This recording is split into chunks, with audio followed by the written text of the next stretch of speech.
오늘의 말씀은요, 일반 성도님들을 대상으로 하기보다는 리더들을 향한 설교에 가까워요. 대부분의 주일 설교는 교회의 헌신자들이나 교회를 이끄는 리더들을 대상으로 하진 않아요. 주일 설교는 영적으로 성장하기 위한 기본에 충실한 말씀을 전해요. 기본이라고 해서 쉬운 말씀이 아니라 우리 신앙생활에 있어서 가장 근본이 되고 기본이 되고 토대가 되는 말씀이 바로 주일에 하는 설교라고 할 수 있어요. 그래서 주일 설교는 항상 모두를 대상으로 하는 설교예요. 하지만 오늘 말씀은 어떻게 보면은 교회 중직자들 모임에서 하는 설교에 가까워요. 계속 오늘의 주제로 저의 관심이 모아졌기 때문에 분명히 오늘 주시는 말씀 가운데 하나님이 주시려는 특별한 은혜가 있을 것을 저는 믿습니다. 그래서 저 자신도 꼭 들어야 하는 말씀이에요. 오늘 하나님이 주시는 말씀을 통해 귀한 은혜가 있으시길 바랍니다. 본론으로 들어가기 전에 그리스도인이 누구인지에 대해서 다시 한번 명확히 해볼게요. 교회를 다니는 많은 분들이 하는 착각이 있죠. 그건 예수님을 믿고 난 후에 내가 그리스도인이 되었기 때문에 그리스도인답게 살아야 하는데 그 이유는 하나님이 기뻐하시는 그리스도인이 되기 위해서라고 생각하시는 거예요. 이 생각 깊이 들여다보면 나의 행위에 따라서 하나님이 나에 대한 평가가 달라질 수 있다고 생각하는 거예요. 헌신자들 또는 리더들도 흔히 하는 착각이죠. 내가 열심히 교회에서 헌신하고 하나님의 일을 하면 나는 교회를 그냥 다니면서 아무것도 하지 않는 성도보다는 하나님께 인정을 받고 기쁨이 되는 그리스도인이 된다고 생각하세요. 그리고 더 나아가 이것을 통해 교회 리더들은 성도님들의 헌신을 유도해요. 지사님, 이제는 하나님께 인정받는 성도가 되어야죠. 이 일을 맡으면 하나님이 지사님을 기뻐하실 거야. 이렇게 말하는 건 지금까지 이 지사님은 아직 하나님께 인정받지 못했고 하나님의 기쁨이 되지 못하고 있으니 어서 헌신을 해서 그런 존재가 되라는 말과 같아요. 적어도 그 이야기를 듣는 성도는 그렇게 받아들이게 돼요. 하지만 기독교는 그런 게 아니죠. 하나님은 십자가를 통해서 놀라운 일을 하셨어요. 예수님을 믿으면 이제 믿음 생활을 시작하게 되는데 그 신앙의 여정 가운데 점점 의롭게 되고 거룩하고 하나님이 기뻐하는 존재로 변화되어 가는 게 아니에요. 달리기로 비유하면 우리의 믿음 생활은 출발선에서 시작하는 게 아니에요. 하나님은 저와 여러분을 곧바로 결승점에 두셨어요. 예수님이 다 이루었다 라고 말씀하신 그 지점에서부터 우리 신앙생활이 시작되는 거예요. 골로새서 2장 10절을 보겠습니다. 너희도 그 안에서 충만하여졌으니 그는 모든 통치자와 권세의 머리시라. 충만하여졌다는 게 무슨 말일까요? 플레루라는 단어인데 풍성하게 공급받는다는 거예요. 예수님을 믿으면 우리는 풍성하게 공급받는 자리에서 신앙생활을 시작하게 되고 그 결과 풍성하게 공급받는 존재가 되었다는 것을 말해요. 그렇기 때문에 부족한 것이 없는 존재가 된 거예요. 생각해 보세요. 예수님을 믿기 전에는 내가 바르게 살고 내가 올바르게 살아도 하나님의 의로움의 기준에 미치지 못했고 그래서 의로워질 수 없는 존재였어요. 하지만 예수님을 믿으면 예수님의 의로움을 공급받는 존재가 돼요. 나의 거룩함이 아니라 예수님의 거룩함을 공급받는 존재가 돼요. 그런데 많은 그리스도인들이 예수님을 믿음으로 의롭게 되고 거룩하게 되었다고 하면 잘 믿지를 못하죠. 믿지 못하는 이유 중 하나는 내가 여전히 의롭게 살지 못하고 내가 거룩하게 살지 못하기 때문이죠. 그런 내가 어떻게 의롭고 거룩할 수 있냐는 거예요. 하지만 하나님이 저와 여러분에게 예수님을 믿으면 주시는 의로움이나 거룩함은 내 행위에 대한 말이 아니죠. 우리는 예수님을 믿어도 여전히 넘어지고 여전히 쓰러져요. 그래서 우리의 행동은 항상 의롭거나 항상 거룩할 수는 없어요. 그러면 성경이 말하는 의로움과 거룩함은 무엇에 대한 걸까요?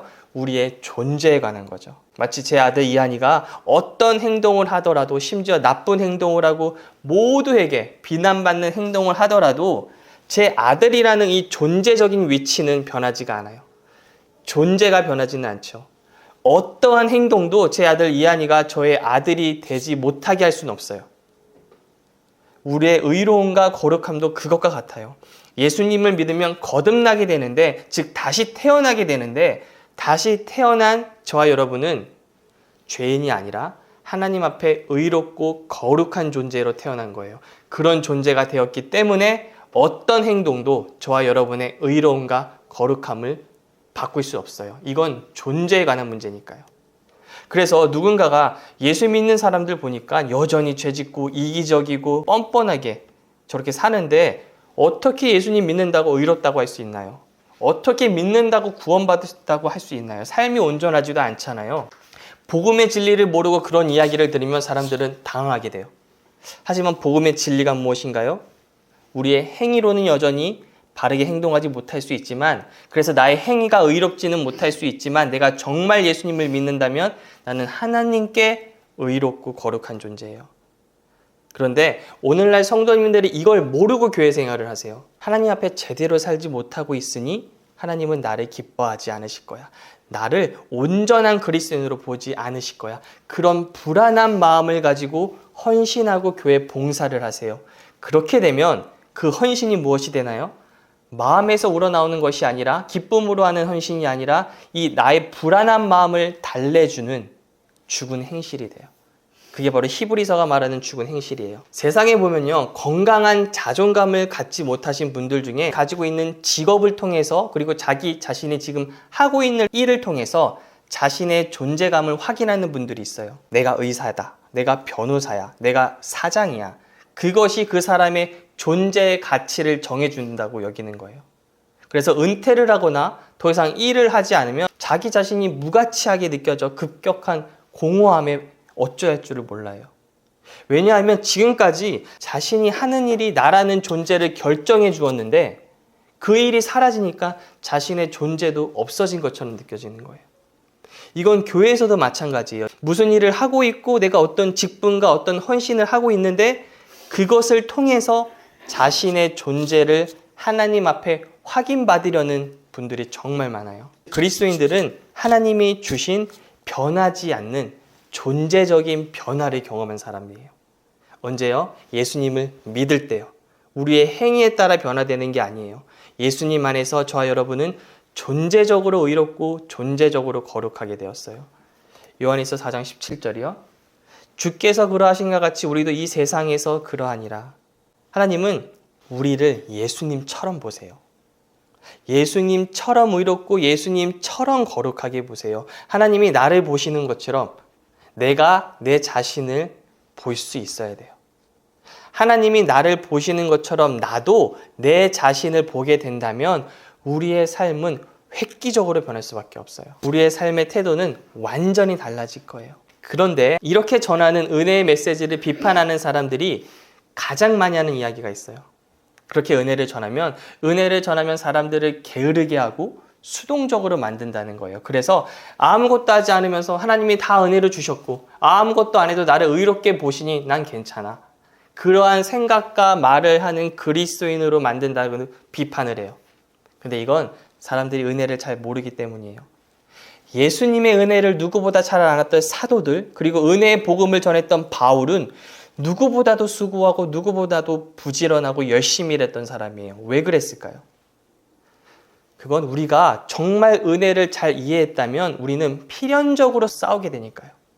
무엇과 싸울까요? 하나님 말씀과는 정반대로 보이는 환경, 상황, 그리고 내 생각들과 싸울 수밖에 없어요. 생각해 보세요. 나는 내가 의롭지 않다고 생각해요. 하지만 하나님은 의롭다고 하세요. 여기서 이제 갈등이 생기죠. 내 느낌대로 생각할 것인가 아니면 하나님의 말씀으로 내 생각을 다스릴 것인가 싸움이 생겨요. 또 지난주에 말씀을 통해 나눴던 것처럼 성경은 이제 예수님을 통해 저와 여러분이 부요해졌다고 말해요. 하지만 내 환경은 아니죠. 그러면 환경대로 믿을 것인지 아니면 말씀대로 믿을 것인지 싸움이 시작돼요. 그것을 성경은 믿음의 싸움이라고 말해요. 디모데전서 6장 12절이요.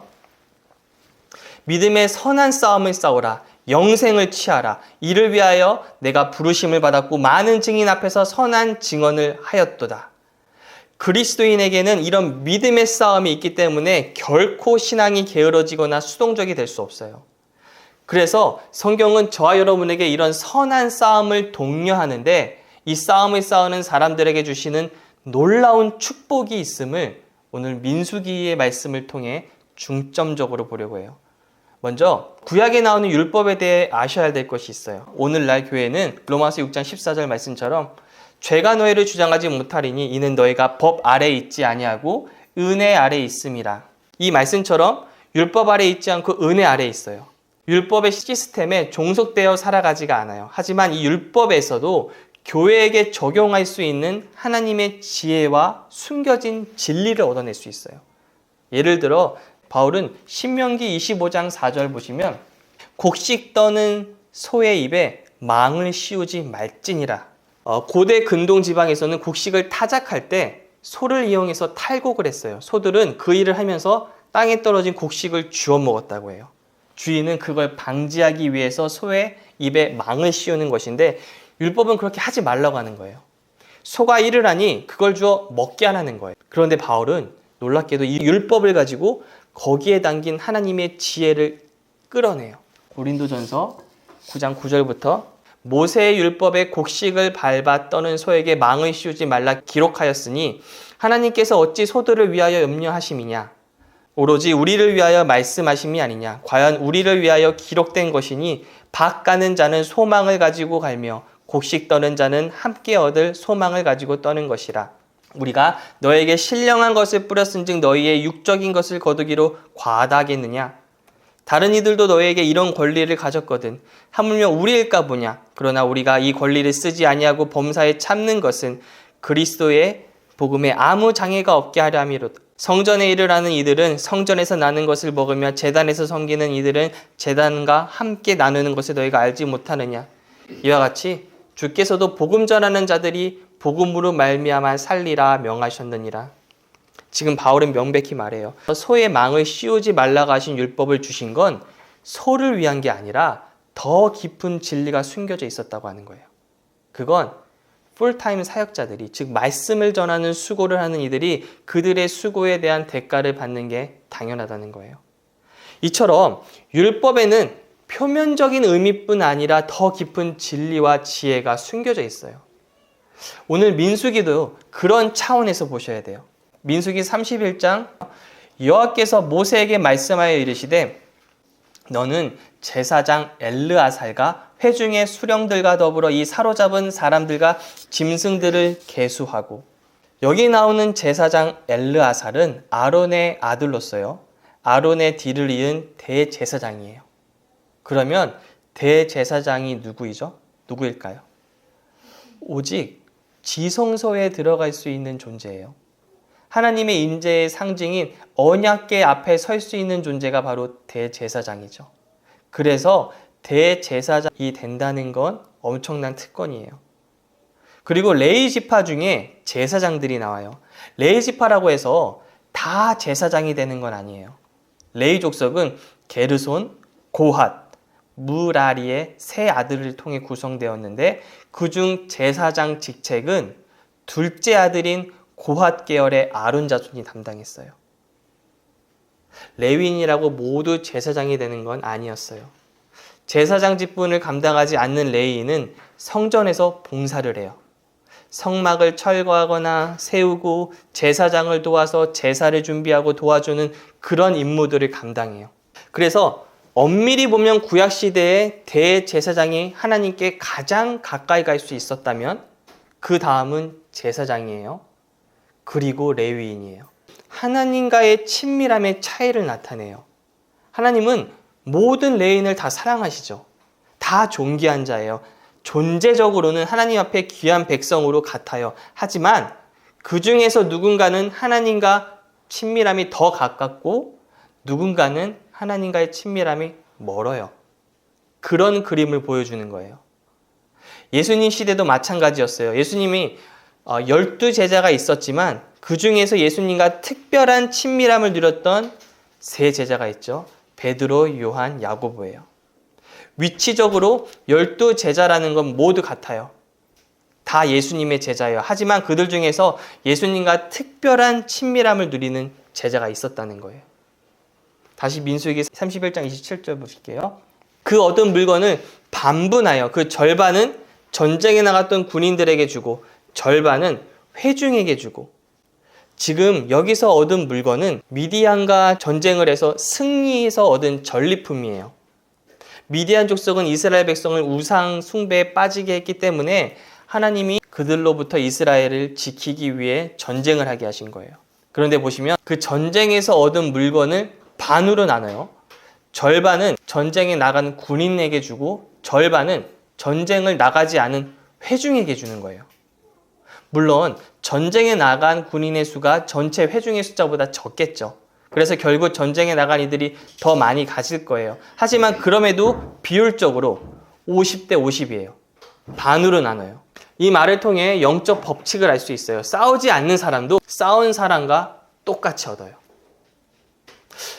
교회 가운데 보시면 열심히 헌신하는 분들이 있어요. 그런 분들에 의해서 교회가 지탱이 되고 교회가 세워져 간다고 볼 수 있어요. 그런데 꼭 문제는 열심히 일을 하시는 분들에게 생겨요.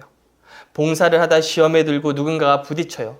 아무것도 안 하고 교회만 출석하고 말씀만 듣는 분들을 보면 시험에 들 일도 없어요. 심지어 더 은혜를 받는 것처럼 보여요. 시험 들 일이 없으니 은혜 받는데 방해될 일이 없는 거죠. 그런 모습을 보면 헌신하는 분들은 화가 나요. 나는 이렇게 열심히 봉사하지만 그것 때문에 시험 들어서 은혜도 못 받고 있는데 저 사람들은 아무것도 안 하면서 은혜만 받고 도대체 나는 왜 이러고 있나라는 생각이 당연히 들겠죠. 그래서 차라리 아무것도 하지 말 걸 이런 생각까지 드는 거예요.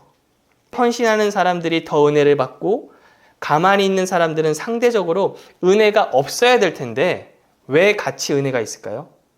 여기 영적 법칙이 나오죠. 앞에서 싸우는 자나 회중이나 똑같이 받아요. 50대 50이요. 그러면 앞서 싸우는 자가 뭐하러 싸울까요? 뭐하러 헌신하나요? 어차피 똑같이 받게 된다면요.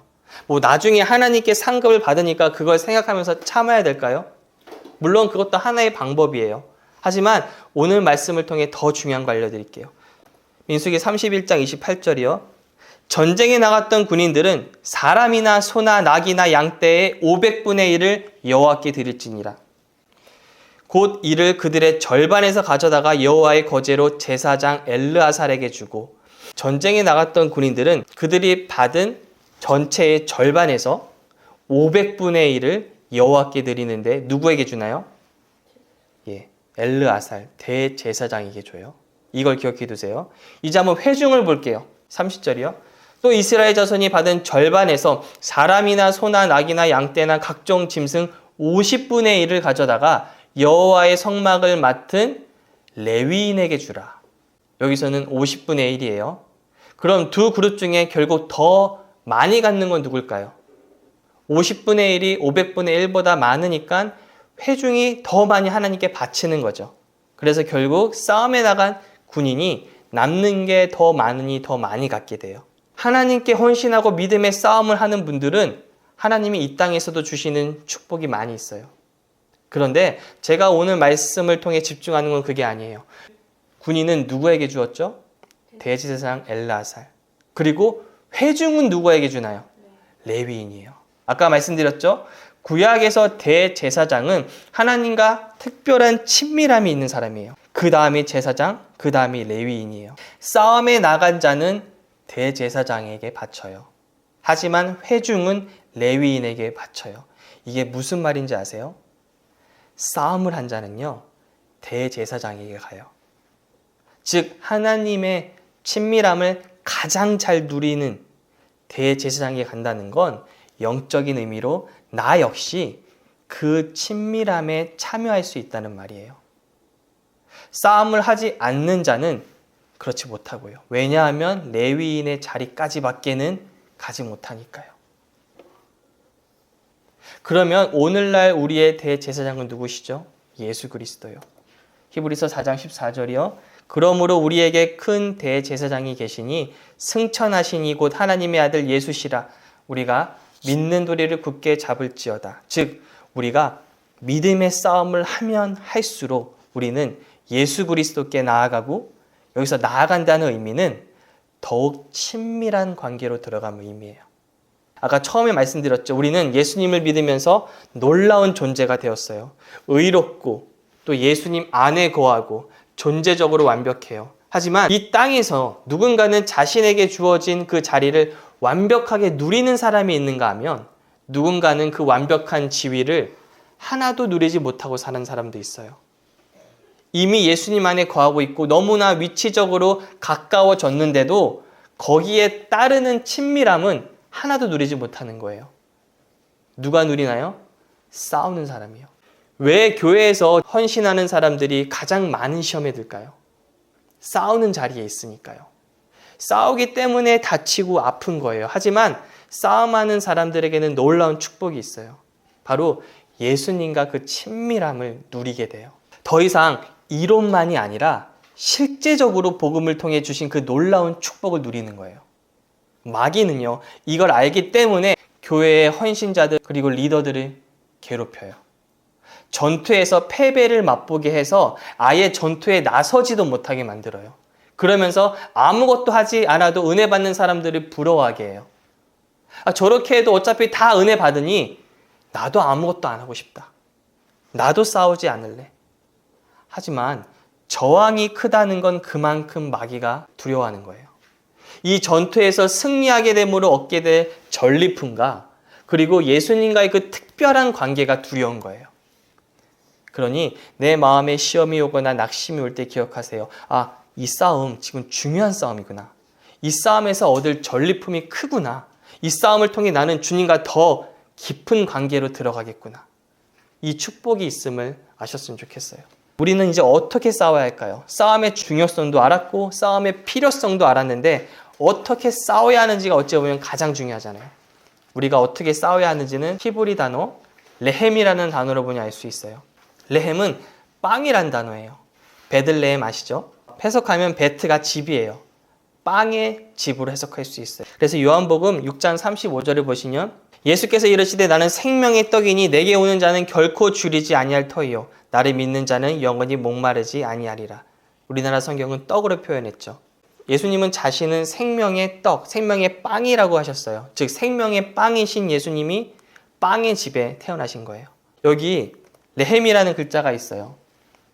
근데 재밌는 건 히브리어로 싸움이라는 라함이 있는데 라함이라는 단어와 빵의 뜻인 레헴이라는 단어가 철자가 똑같아요. 여기 점을 찍어서 어떻게 발음하느냐, 그래서 어떨 때는 빵이 되고 어떨 때는 싸움이 되느냐, 그 차이가 있는데 철자는 똑같아요. 그런데 왜 빵과 싸움을 같은 철자로 만드셨을까요? 간단해요. 우리의 싸움은 참된 빵으로 오신 예수님을 먹고 예수님을 보고 예수님께 집중하는 거예요. 그러면 어떻게 예수님을 먹고 보고 집중할까요? 말씀을 들음으로요. 사람들이 자꾸 환상을 통해서 예수님을 보고 무언가 보이는 것을 원하시는데 말씀을 통해서 보셔야 돼요. 요한복음 1장 1절이요. 태초에 말씀이 계시니라. 이 말씀이 하나님과 함께 계셨으니 이 말씀은 곧 하나님이시니라. 예수님이 말씀 그 자체세요. 한 번은 예수님이 엠마오로 가는 두 제자에게 성경을 풀어주시면서 이렇게 말씀하신 적이 있어요. 누가복음 24장 27절이요. 이에 모세와 그 모든 선지자의 글로 시작하여 모든 성경에 쓴 바 자기에 관한 것을 자세히 설명하시니라. 바로 이 성경이 예수님에 관한 책이에요. 이 성경을 보시면서 어디를 보든 예수님을 찾으셔야 돼요. 구약에서도 마찬가지예요. 아브라함과 이삭 이야기를 통해 성부와 성자 예수님의 이야기를 찾으셔야 돼요. 그리고 아까 나눈 민수기에 나오는 그 율법 이야기에서도 율법의 표면적인 의미만 보는 것이 아니라 예수님을 찾으셔야 돼요. 예수님을 말씀을 통해 보고 말씀을 통해 예수님이 십자가를 통해 우리에게 주신 승리를 바라봐야 싸움에서 승리할 수 있어요. 그게 바로 빵이신 예수님을 먹는 거예요. 그렇게 행할 때 그것을 우리가 싸우는 모습으로 보세요. 우리는 말씀을 통해서 예수님을 보고 예수님을 먹는데 그 모습을 하나님이 보실 때는 우리가 싸우는 것으로 보신다는 의미예요. 정말일까요? 아까 디모데전서에서 우리에게 무슨 싸움이 있다고 했죠? 믿음의 선한 싸움을 싸우라. 믿음의 싸움이에요. 믿음이 강해지기 위해서는 어떻게 해야 되죠? 말씀을 들어야죠. 왜냐하면 로마서 17절 말씀처럼 그러므로 믿음은 들음에서 나며 들음은 그리스도의 말씀으로 말미암았느니라. 여기서 주의 깊게 봐야 할 게 그리스도의 말씀이라는 단어예요. 그리스도의 말씀은 그리스도 예수님에 관한 말씀이라는 뜻이에요. 내 자신을 지적하고 정죄하는, 그래서 우리 자신에게 포커스를 맞추는 그런 율법적인 말씀이 아니라 예수님께 포커스를 맞추고 예수님이 우리에게 주신 놀라운 은혜에 포커스를 맞추는 말씀을 들어야 믿음이 생겨요. 믿음의 싸움을 싸우는 방법이에요. 왜 많은 성도들이, 왜 많은 리더들이 싸울 때 패배할까요? 자기 자신에게 집중해서 그래요. 이런 정죄가 스스로에게 들려와요. 너 그렇게 잘못 살아서 하나님이 기뻐하시겠니? 믿은 생활 10년이 넘었는데 아직도 똑같은 죄로 넘어지는 거야. 마귀는 끊임없이 우리의 눈을 자기 자신에게 고정시켜요. 우리들의 눈을 예수님을 보지 못하게 하고 자꾸만 자기 자신을 보게 해요. 그러면 100% 져요. 말씀을 통해 예수님을 보고 말씀을 통해 예수님이 주신 은혜를 들음으로 믿음의 싸움을 싸우세요. 반드시 승리하실 거예요. 말씀을 이제 마치겠습니다. 제가 이번 주에 좀 크게 소리내서 기도하고 싶어서 다른 교회 금요 예배를 가봤었어요. 그곳에서 많은 사람들이 기도하는 모습을 보는데 우리 아이들도 또 성도님들도 그냥 이곳에 와서 같이 기도하면 좋을 텐데 아빠 때문에 우리 아이들이 이런 유익한 영적인 환경을 누릴 수 있는 기회를 빼앗는 건 아닐까? 그런 생각도 들더라고요. 우리 성도님들도 마찬가지고요. 그러면서 내가 지금 분명히 믿음의 싸움을 하고 있는 건 맞는데 언제까지 싸워야지? 언제까지인가라는 마음이 들었어요. 그런데 예배 설교를 통해 주시는 말씀이 이 말씀이었어요. 전도서 3장 1절이요. 범사에 기한이 있고 천하 만사가 다 때가 있나니. 지금 저는요 믿음의 싸움을 하고 있어요. 근데 하나님께 무언가를 얻기 위한 싸움이 아니에요. 열심히 버티면 하나님이 그 모습을 보시고 복 주시겠지? 대부분의 그리스도인이 그렇게 생각하는데 다시 말씀드리지만 저와 여러분은 그런 싸움으로 부르심을 받은 게 아니에요. 보이지는 않지만 아무것도 느껴지지도 않지만 하나님이 내가 예수님을 통해 의로워졌고 거룩해졌고 모든 저주에서 건짐받았고 아브라함의 복을 받았구나. 그것을 보이지는 않지만 믿음으로 꼭 붙잡는 싸움을 하고 있어요. 내 안에 이미 가지고 있는 게 언제 내 환경으로 나타날지 모르겠어요. 그때는 하나님만이 아시겠죠. 여기 9절처럼 범사에 때가 있으니까요. 그런데 그때 제 안에서 바로 이런 생각이 들었어요. 그래서 주님과 가까워지는 게 필요한 거구나. 언제일지 모르는 그때를 기다리면서 지치지 않기 위해서는 주님과의 친밀함이 필요하구나. 우리도 어려운 상황에서 혼자보다는 의지할 이가 있으면 그래도 지치지 않고 힘을 낼 수가 있잖아요. 그래서 싸움 가운데 있는 하나님의 자녀들에게 주님과의 가까워짐을 주시는 거구나. 이런 생각이 들었어요. 우리는 매일매일 믿음으로 서 있는 싸움을 하고 있어요, 지금. 보이지 않는 것을 말씀을 통해 믿는 싸움을 하고 있어요. 그런데 그 싸움 가운데서 오늘의 민수기 말씀처럼 싸움에 나가서 싸움에서 승리하는 자에게는 놀라운 축복이 주어져요. 바로 우리의 대제사장이신 예수님께 더 가까이 나아가게 돼요. 오늘 하루 내가 아무것도 보이지 않았지만 환경적으로 변한 것도 아무것도 없지만 말씀을 믿고 싸웠다면 내가 점점 예수님과 친밀함을 누리는 자리로 나아갔다는 걸 의미해요. 큰 교회에 있었을 때는 몰랐는데 지금은 제가 모든 부분에서 직접 싸워야 돼요. 사람이 많으면 우리는 그냥 싸우지 않는 회중으로 나올 수가 있어요. 그래도 저는 은혜 받을 수 있었어요. 하지만 지금은 달라요. 싸워야 돼요. 그래서 하나님은 우리가 싸워야 하는 환경으로 저와 여러분을 부르시기도 해요. 싸워야 신앙이 더 성장하는데 그래야 예수님과의 실제적인 친밀함을 누리게 되는데 그렇지 않고 가만히 있으면 결국 회중받게 될 수는 없으니까요. 그래서 싸울 수밖에 없는 환경으로 우리를 인도하세요. 더 이상 우리의 신앙이 이론으로만 머물지 않도록 하시려고요. 여기에 오신 여러분도 어찌 보면 하나님이 지금 싸울 수밖에 없는 곳으로 인도하신 거예요. 그게 바로 개척 멤버 앞에 놓인 운명이에요. 그런데 그 싸움을 잘 싸우시면 놀라운 축복을 누리실 거예요. 싸우라고 해서 제가 무언가 헌신을 요구하거나 그런 게 아니에요. 그저 교회를 위해 믿음으로 선포해 주세요. 저는 매일매일 이 교회에 선포해요. 주님이 이 교회에 아브라함의 복을 주셨습니다. 믿음은 어떻게 싸운댔죠? 믿었으면 말을 한다고 그랬죠. 또 믿음으로 기도해 주세요. 저희 교회는 기도가 필요해요. 1000명 이상 되는 교회는요. 내가 기도 안 해도 나머지가 기도해요. 하지만 개척교회는 한두 명이 기도하지 않으면 교회 절반이 기도 안 하는 것 같아요. 그리고 한두 명이 믿음 위에 서 있지 않으면 교회 절반이 시험에 든 것과 같아요. 그런 환경으로 지금 하나님이 우리를 초대하셨다는 건 하나님이 지금 무언가를 행하신다는 거예요. 저는 분명히 신앙의 다음 단계를 보여주기 위해서 저와 여러분을 초청하셨다고 믿어요. 그 싸움을 잘 싸우는 저와 여러분이 되시기를 기도하겠습니다. 아멘.